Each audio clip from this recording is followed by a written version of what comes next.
In this episode, I'm going to cover the Pueblo Bishop Bloods and a few cases involving them. The Pueblos are a hood on the east side of South Central. The area they operate out of is called the Lower Bottoms. Their main territory will be a housing project called the Pueblo del Rio, which they have different cliques claiming the projects. The Pueblos get their name from the housing project they operate out of. They became Bloods in the late 1970s. Them and the 9 Deuce Bishops are allies, both pushing the Bishop Blood identity. The Pueblos beef for some hoods like the 4 Deuce and 4 Trey Gangsta Crips, the Bloodstone Villain Bloods, and a Mexican gang called the 38th Streets. The Pueblos, the villains, and the 38th Streets haven't always been rivals. The Pueblos were once allies with both gangs, but with various things in tension with both, the Pueblos are now bitter rivals with the villains and 38th Street. Now I'm going to go into a few cases of the Pueblos and their rivalries with the villains in the 38th Streets. April 10th, 2005. Around 7:30 p.m., 3 women will be standing in front of a house on East 56th Street, and a man, Leandre, and another man were standing nearby. A white car with 3 men will pull up, and slowly the front passenger will raise down his window and begin to fire. He will hit 2 of the women and Leandre. Leandre will lose his life. A woman named Maria lived blocks away. She heard the shots, then minutes later she seen a white car on her street, and the people in it getting out and running, ditching the car. 2 weeks later, she would identify 2 people. April 13th, 3 days later, police would arrest a man named RC on the shooting. He was from Oriental Boys, an Asian gang who was closely associated with the Pueblos.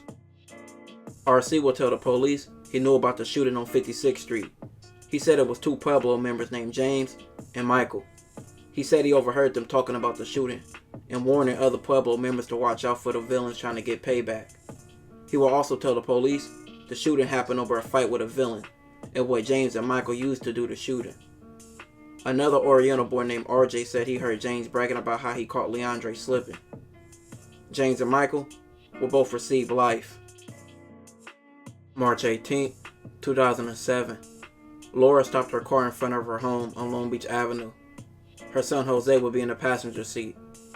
A white Impala and a black Escalade would pull up and begin to shoot.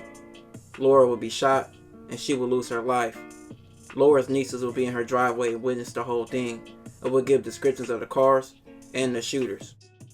JK, a member of the Pueblos, would be picked up and he would say him and other members would go looking for another hood but didn't see any out. So on the way back to the Pueblo del Rio, they seen someone who they thought was from 38th Street, and a Pueblo member named Jerry reached out his window and shot from the Escalade. JK would say he didn't know that was going to happen. The whole shooting was catching on camera from a tow yard across the street. With the cars being registered to the Pueblo members, they were all picked up. Jerry will be placed in a cell with other Pueblo members. The cell had monitors, and his whole convo was recorded. Jerry would accuse other Pueblos of snitching. Other Pueblos involved in the case would be placed in cells with monitors as well.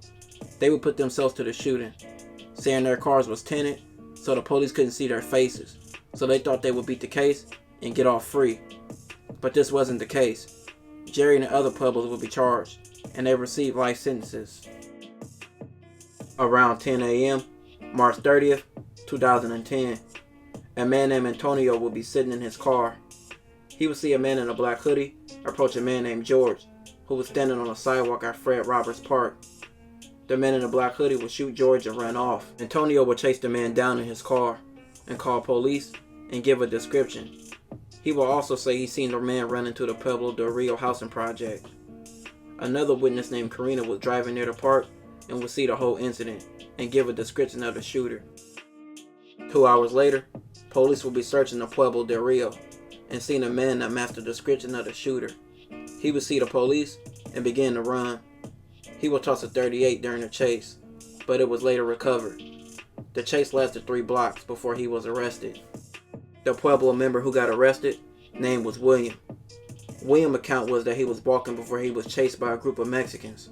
Then later, he was walking by Fred Roberts Park, where he got banged on by George.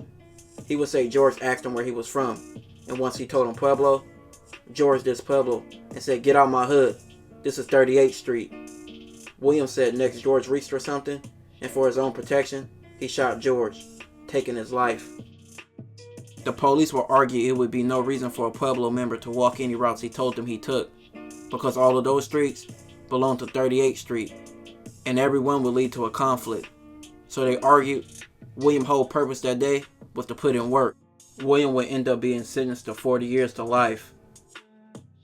July 13th, 2013, Juan, a 38th Street member, will pull up to a party in the Pueblo del Rio and begin shooting.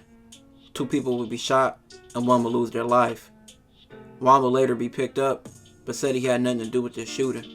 He will later admit that he was the shooter. He will also say jokes another 38th Street member was the driver. Juan will be sentenced to 25 years to life. This will be the last case in this episode. A man named Davion, who was from Pueblo, and another dude were riding their bikes on 55th Street in Hooper. They would see 2 men from Bloodstone villain named Michael and Kenneth. Davion will yell out, "Salute," a known calling for blood. Both Michael and Kenneth nodded at Davion. Davion would then begin shooting at them both. He fired 5 or 6 shots and missed them both. Unfortunately, the shots entered a nearby backyard and would take the life of a young boy. Davion would later be picked up, and the police would use his prior run-ins and cases as him being a known Pueblo member, trying to score on the villains. Davion's auntie would later testify and say her other nephew Joaquin was with Davion, and both were known to ride the bikes that were used in the shooting.